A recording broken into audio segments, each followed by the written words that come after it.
साथियों, जय भीम। जय भारत, जय संविधान।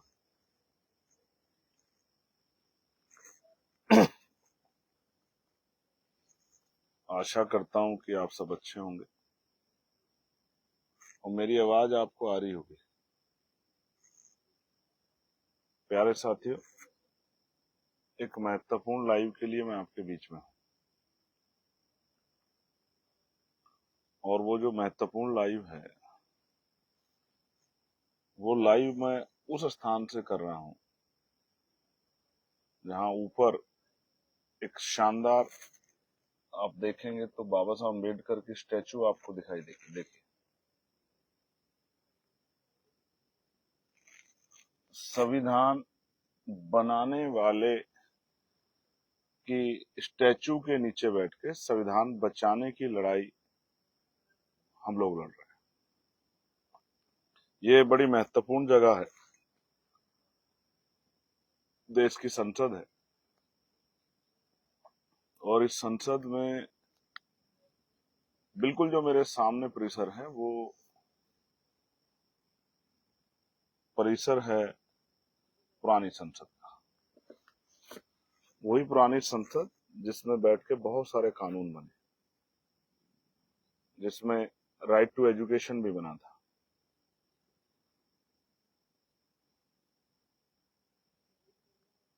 शिक्षा का अधिकार, जो कहता है कि 6 से 14 साल के बच्चे को शिक्षा अनिवार्य है। और आज जब हम लोग आंदोलन कर रहे हैं तो भी हम लोग शिक्षा पे ही आंदोलन कर रहे हैं। शिक्षा, पेपर लीक, निष्पक्ष परीक्षा, ये सब शिक्षा का ही विषय, शिक्षा से जुड़ा हुआ है। और मेरा इस आंदोलन में जुड़ने का सबसे महत्वपूर्ण रीजन ये था कि शिक्षा मेरा फेवरेट सब्जेक्ट है। आप जानते हैं भीम आर्मी का स्थापना दिवस आज है, और भीम आर्मी का जो विजन है उसमें शिक्षा बड़ी इंपॉर्टेंट है। और हमने भीम आर्मी पाठशालाएं खोली थी, आपको याद होगी, मेरे बहुत सारे पुराने साथियों को याद होगी। संविधान की रक्षा और भीम आर्मी पाठशाला, ये दो बड़ी महत्वपूर्ण चीजें थी जो हमारे लिए बड़ी महत्वपूर्ण थी, जिन पे हम लोग बार बार कहते थे कि भीम आर्मी संविधान का रक्षक दल है, और हम लोग बुनियादी शिक्षा को, प्राइमरी शिक्षा को मजबूत करेंगे, इसलिए अपने पाठशालाएं खोली। तो मैं अब महत्वपूर्ण लाइव की तरफ आगे बढ़ते हुए, जो सीनियर साथी, क्योंकि आज स्थापना दिवस है, मैं उनको पुनः बधाई देता हूँ, मंगल कामनाएं भी करता हूँ उनके लिए, और अपने इस महान संगठन के लिए प्रार्थना करता हूँ महापुरुषों से, कुदरत से, कि ये दुनिया का सबसे शक्तिशाली सामाजिक संगठन बने और लोगों को जागरूक करने में और उनके दुख तकलीफें कम करने में, उनको न्याय दिलाने में, उनको जागरूक करने में बड़ा योगदान है। और ऐसे भीम आर्मी भारत एकता मिशन सदियों सदियों अमर हो जाए, इसमें काम करने वाले लोगों का सम्मान दिन रात बढ़े और वो तरक्की करें, वो सारे परिवार। मैं अपनी बात को शुरू करते हुए बहुजन समाज में जन्मे सभी संतों, गुरुओं और महान पुरुषों को नमन करता हूं, और मैं चाहता हूं कि आज ये मेरी बात उन सब तक भी जाए जो मुझे किसी कारण से नहीं सुन पा रहे थे, उन तक भी जाए। मेरी इच्छा है कि उन तक ये बात पहुंचे और वो इस बात को सुने कि बेसिक रीजन, वो जो अन्याय हुआ वो तो है ही, लेकिन मैं किस तरह देखता हूँ इस पूरे उसको। मैंने इस पे कुछ काफी रिसर्च किया। आज आंदोलन में रहते और कोई काम तो था नहीं, तो बहुत सारा पढ़ा, और मैंने जो लिखा, जो उस तरह से बनाया, उसके बावजूद मैं कह सकता हूँ कि आपको आज जब मुझे आप सुनोगे तो शायद आपको समझ आएगा कि मैंने जो डिमांड रखी है कि पेपर लीक सबसे बड़ा देशद्रोह, ये मांग क्यों की है। देशद्रोह एक बड़ा विषय, तो इसलिए मैंने ये डिमांड की है कि आज देश के युवाओं का भविष्य जो खतरे में है, जिसपे सबसे बड़ा हमला हो रहा है, और वो हमला क्या है, पेपर लीक। ये कोई साधारण अपराध नहीं है, इसको हम लोग साधारण अपराध की संज्ञा में नहीं ला सकते। ये सबसे बड़ा देशद्रोह है। क्यों? इस बात को आप समझिए। जो लोग पेपर लीक कराते हैं वो सिर्फ पेपर नहीं लीक कराते, वो नौकरियों को बेचते हैं। और जब वो नौकरियां बेचते हैं तो सिर्फ 1, 2, 150, 1000, 2000 बच्चों का भविष्य नहीं, सारे सिस्टम से खिलवाड़ करते हैं। भारत की संविधान की मूल भावना से, संवैधानिक अधिकारों से, अवसर की समता से, वो संविधान से खिलवाड़ करते हैं, इसलिए देशद्रोह है। सपोज दैट किसी बच्चे ने बहुत मेहनत की और उसका हक छीन के पेपर लीक करा किसी और आदमी को मिल गया, और वो बच्चा जो है उसके बाद किस तरह की परिस्थिति से गुजरता है, मानसिक। मैं क्योंकि रात भर बारिश में भीगने में से मेरा गला बैठ गया है, हो सकता है कई बार मैं ऐसी चीज कह जाऊं उसको समझने में आपको दिक्कत हो, तो मैं कोशिश करूंगा कि धीरे धीरे अपनी बात को आपको समझाऊं, जिससे कि मैं पूरी बात कह पाऊं और पूरी बात समझ पाऊं। प्यारे साथियों, मैं यहाँ संसद में धरने में बैठा हूं। हालांकि ये भी एक वो है कि मैं जाकर जंतर मंतर या कहीं और भी धरना दे सकता था, लेकिन जो काम मैं अकेला कर सकता हूं उसके लिए मैं बहुसंख्यक साथियों क्यों परेशान करूं। जंतर मंतर पे ऑलरेडी प्रोटेस्ट चल रहा है। इस प्रोटेस्ट से क्या हुआ आप जानना चाहते हैं? तो जानिए ये कि जो कल नहीं निकला था वो आज निकला है। जो कल डर रहा था कि कोई बड़ी घटना हो जाएगी, किसी की जान चली जाएगी, ये हो जाएगा, वो हो जाएगा, हम क्यों बीच में जाएं, हमें क्या मतलब है, ये तो उस संगठन का आंदोलन है, ये तो उस पार्टी का आंदोलन है, तो ये है वो है, ये युवाओं का आंदोलन है, किसी पार्टी का आंदोलन नहीं है। और मैं पहला शख्स था जिसने कहा कि पार्टी बाहर छोड़ के आना, झंडा बाहर छोड़ के आना, सामाजिक झंडे लेके आना, महापुरुषों की तस्वीरें लेके आना, तिरंगा लेके आना, इस प्रोटेस्ट को कामयाब करना, ये मैं पहला ऐसा आदमी था। तो आज आप देखो बड़ी हलचल है, ये क्यों कल क्यों नहीं थी? आप देखो परसों क्यों नहीं थी? अगर आप सबको इतना ही प्रेम था इस आंदोलन से, तो परसों आपने इतनी भागदौड़ क्यों नहीं की? कल क्यों नहीं की जब इतने लोग आए थे? आज क्यों की? क्योंकि कल रात से जिस तरह से ये लड़ाई आजाद समाज पार्टी ने आगे बढ़ के ठानी है, तो हर कोई अब लग गया है कि जो मांगे हमने की हैं और जो इतना बड़ा मोब इकट्ठा हुआ था, उसकी मांग तो आज नहीं तो कल माननी है सरकार को।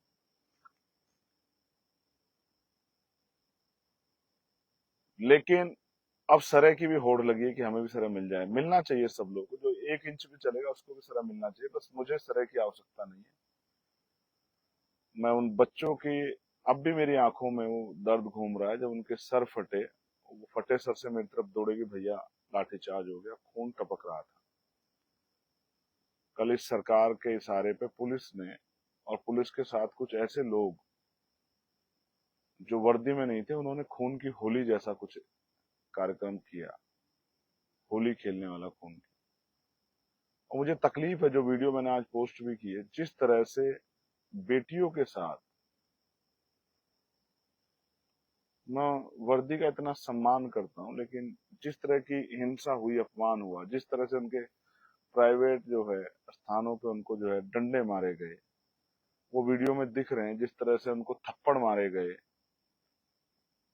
और भी तमाम तरह की चीजें, वो इस बात का उदाहरण है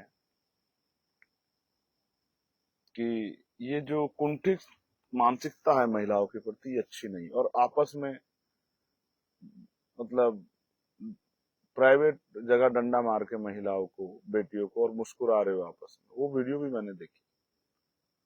और मैं आपको विश्वास दिलाता हूं कि मैं उन पे कार्रवाई के लिए भी जाऊंगा। उनकी वीडियो निकाल के उनके लिए उनके खिलाफ एफआईआर कराऊंगा। जिन लोगों ने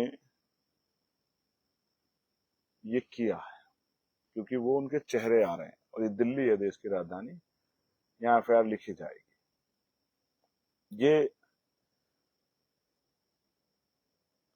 इसमें मैंने सजा में भी कुछ प्रावधान बढ़ाने की मांग की है कि इसमें उम्र कैद हो, कम से कम उम्र कैद, जिसको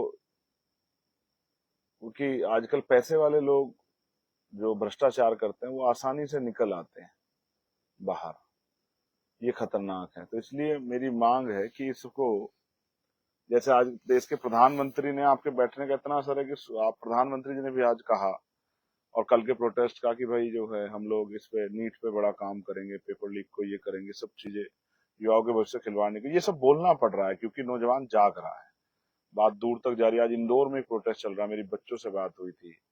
और राजस्थान में तो लगातार हो रहे हैं, पंजाब में भी हो रहे हैं, हरियाणा थोड़ा सा भी पीछे है, लेकिन हरियाणा भी आगे आ जाएगा समय के साथ, उत्तराखंड भी आ जाएगा, झारखंड, बिहार तो चल ही रहा है, बिहार और मध्य प्रदेश भी चल रहा है, लेकिन आ जाएगा, बिहार भी आ जाएगा, झारखंड भी आ जाएगा। दिल्ली तो आप देख ही रहे हैं, दिल्ली तो सजा हुआ है।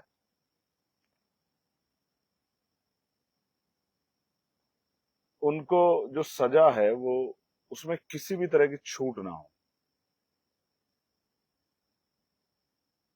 क्योंकि ये एक ऐसा अपराध है जिससे युवाओं का भविष्य, और युवा क्या है, देश की रीढ़, देश की रीढ़ को आप कमजोर कर रहे हैं, जो हम लोग नहीं होने देना चाहते। इसलिए इनकी सजा में कोई छूट ना हो। जैसे आप इस तरह समझिए कि ये हमला कैसे करता है, इससे नुकसान कैसे पहुंच, जैसे कोई गरीब किसान मजदूर परिवार है, उसका बेटा तैयारी कर रहा है, दिन रात मेहनत कर रहा है सुबह शाम, और माँ बाप भी अपने हिस्से का पेट काट के उसको दे रहे हैं कि चलो भाई आप तैयारी करो, बिल्कुल मत घबराओ, किसी की चिंता मत करो, कर्ज ले रहे हैं, जमीन गिरवी रख रहे हैं, और तमाम तरह की चीजें कर रहे हैं जो भी उसकी आवश्यकता अनुसार है, जिससे कि उसको दिक्कत ना आए। उसको अगर गर्मी लग रही तो एसी की व्यवस्था करा रहे हैं, और जाने आने में दिक्कत है तो मोटरसाइकिल की व्यवस्था करा रहे हैं, रोज तेल की व्यवस्था करा रहे हैं पूरे। और अगर वो कहीं रह के काम कर रहा है तो बकायदा जो है उसके रहने के कमरे की व्यवस्था कर रहे हैं। वो सारी चीजें करके दे रहे हैं कि ये बच्चा जो है उसको दिक्कत ना है, क्योंकि माँ बाप ऐसे ही होते हैं।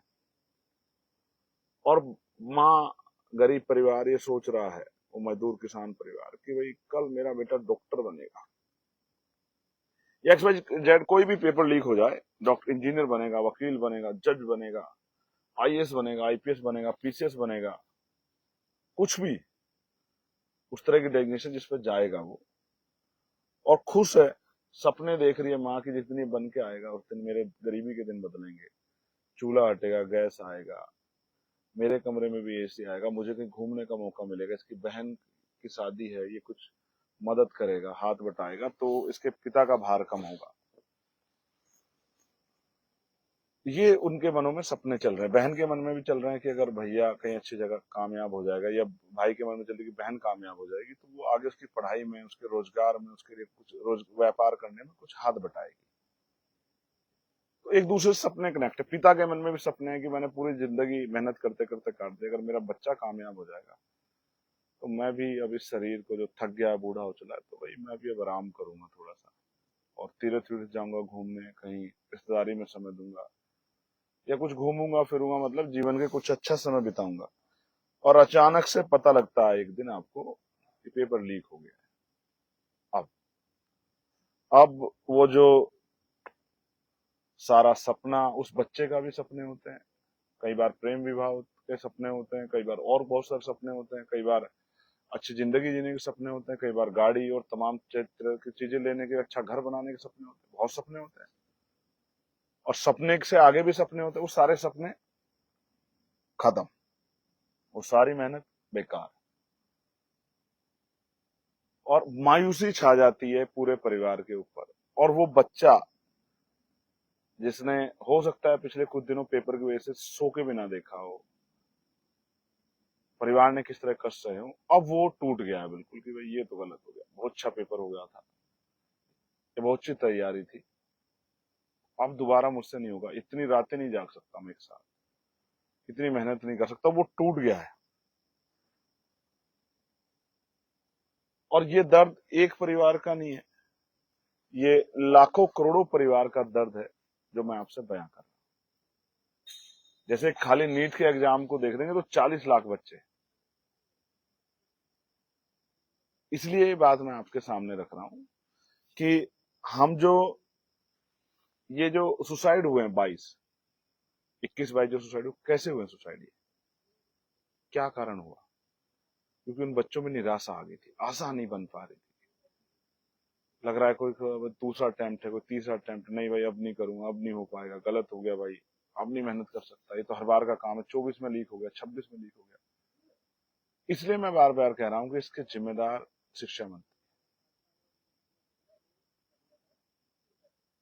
ये जो परीक्षा की जो पॉलिसी है, परीक्षा नीति, वो अच्छी नहीं है। मैं चाहता हूं धर्मेंद्र प्रधान इस्तीफा दे, मगर सिर्फ धर्मेंद्र प्रधान इस्तीफा ना दे, उनके साथ साथ सरकार एक अच्छी परीक्षा नीति बनाए कि हमें वायु सेना का सहारा न लेना पड़े और हमारा पेपर लीक ना हो, बच्चों का भविष्य बर्बाद ना हो। ये लड़ाई साथियों नौकरी की लड़ाई नहीं है सिर्फ, ये न्याय की लड़ाई, इसलिए मैं इस लड़ाई के साथ खड़ा हूं। और आपको याद है जो बच्चे वहां रहे होंगे, मैंने उन पर बहुत गुस्सा किया था, लेकिन उनको आज मेरी बात याद आएगी, क्योंकि वो उन बच्चों में नहीं थे या उन पीड़ाओं से बच गए होंगे जिस पीड़ा का सामना कई बच्चों को निर्दोष होते हुए करना पड़ा। सरों पे लाठियां पड़ी, सर फूट गए, टांगे टूट गई, हाथ टूट गए, कपड़े फट गए, अपमान हुआ है, और इस तरह के गलत जगह गलत तरीके से डंडे जो हैं मारे गए हैं, कीले लगे हुए डंडे। वो जब घर जाएंगे तब उनको एहसास होगा कि वो रुकना नहीं चाहते थे, कि हमें मार्च करना है। और मैं देख रहा था आगे पूरा पैक है, और मैं उनसे हाथ जोड़ के अपील कर रहा था कि बैठ जाओ बच्चों। लाठी, उनको लाठी लगी हुई थी, मुझसे कह रहे भैया पीट दिया है, पीट दिया है, चोट भी दिखा रहे, खून भी दिखा रहे। तो मैं उनसे कह रहा कि आप घर से चले हो ना तय करके कि हमें लड़ाई लड़नी है, हमें अधिकार लेना है, हमें इस्तीफा चाहिए शिक्षा मंत्री का, हम उन परिवारों के लिए मुआवजे की मांग करनी है। तो ये सोच के आए, तो ये भी तय करके आए लाठी लगेगी, तो अपनी व्यक्तिगत लड़ाई मत लड़ो। व्यक्तिगत लड़ाई लड़ो, क्या करोगे? पुलिस से आमना सामना करोगे, कानूनी कार्रवाई कर सकते हैं, आमना सामना नहीं कर सकते।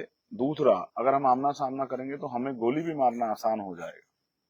इसलिए मैंने कितनी बहनों को डांटा, कितने भाइयों को डांटा, वो पानी के लिए तड़प रहे थे, मैं देख रहा था उनकी तरफ, उनकी आंखों में भूख और प्यास। और कितने कई बच्चे ऐसे रहेंगे जो भूखे रहेंगे। मैं गुरुद्वारा के साथियों का धन्यवाद करता हूँ कि उन्होंने, हम लोगों ने भी प्रयास किया था कि वो लंगर की व्यवस्था करा दें। उन्होंने ये भी कहा था कि पानी की व्यवस्था करा देंगे, अगर आप बड़ा सा टब ले आओगे तो हम पानी की व्यवस्था भी करा देंगे। मैं उनका, उनकी श्रद्धा भाव का धन्यवाद देता हूँ, सेवा भाव का। लेकिन सच ये है कि क्यों पूरा बंद था, हम लोग मजबूर थे, लेकिन हम आपका अच्छा चाहते थे कि किसी बच्ची को चोट ना लगे, उसके जीवन में कोई इस तरह की स्थिति ना बन जाए, आंख पे चोट, आंख चली जाए, कोई हाथ को नुकसान हो जाए, कोई पैर को नुकसान हो जाए, उसके भविष्य में उसके सपने कुचले जाए। तो आप मुझसे नाराज हो सकते हैं इस बात से कि भाई भैया ने जो है हमें डांट दिया, जाने नहीं दिया, लेकिन आप नहीं समझ सकते। जहां मैं खड़ा था वहां कम से कम 1 लाख बच्चे थे जहां मैं खड़ा था, और मैं उनको कई हिस्सों में रोक के, कसमा धर्म देते हुए, समझाते हुए रोक के आया, उनको विश्वास दिलाते कि आपकी मांग मानी जाएगी। प्यारे साथियों, ये जो लड़ाई है, ये लड़ाई है उन माँ बाप के आंखों की चमक जिंदा रखने की, मजबूत रखने की, बढ़ाने की, जिन माँ बाप ने सपने देखे अपने बच्चों को पढ़ाते। ये लड़ाई है उन बच्चों की जिन्होंने सपने देखे खुद के लिए। वो लड़ाई है उन करोड़ों परिवारों की जिन्होंने अपने एक बच्चे को कुर्बान करने के लिए कई बार अच्छे कपड़े नहीं खरीदे, अच्छे जूते नहीं बनाए, घर का कोई काम रोक दिया, अपने लिए सुविधाएं नहीं रखी। कई बार हम जब मूवियां देखते हैं, जब हम सोनम भाई की बात करते हैं, मैं सोनम भाई के लिए भी, मुझे पता लगा भी कि मेदांता उनको शिफ्ट कर रहे हैं, ऐसा ऑर्डर आ गया है, तो मैं उनके लिए भी अच्छे स्वास्थ्य की प्रार्थना करता हूँ। लेकिन आप समझो, आप जब सोनम भाई को देखोगे तो 3 इडियट को भी आपको याद आएगी। और मैं 3 इडियट का जिक्र क्यों कर रहा हूँ? क्योंकि आप देखो कि एक पिता जो है, फरहान नाम का जो करेक्टर, उसके फादर जो है चाहते हुए इंजीनियर बने, और वो उसके लिए किस तरह से एक एक पैसा जोड़ के, और दूसरा जो राजू है उसका करेक्टर, और वो उसकी बहन की शादी से लेकर, मिडिल क्लास परिवारों का यही हाल है। गरीब परिवारों के तो और भी बड़े सपने हैं कि बेटा कामयाब हो जाएगा तो शादी की, बेटी की शादी की व्यवस्था, घर की व्यवस्था, गाड़ी की व्यवस्था, ये सब कर लेगा, वो हीरो बन जाता है उनका। इसलिए मैंने महसूस किया कि एक बड़ा सपना था, इसलिए उस आपको सुरक्षित रखना जरूरी था। ये दोनों किस्से फरहान और राजू का आपको बता सकते हैं कि मिडिल क्लास परिवार किस तरह सर्वाइव करते, क्या क्या सहते। अब इम्पोर्टेंट बात क्या है, मुझे बार बार जंतर मंतर की जगह जलियांवाला बाग याद आया, उन लाठियों से जो बच्चों को पड़ी थी। मैं केंद्रीय गृह मंत्री जी से कहना चाहता हूं कि उनको, अगर ये आपने लाठी चलवाई है तो ये अच्छा नहीं किया आपने।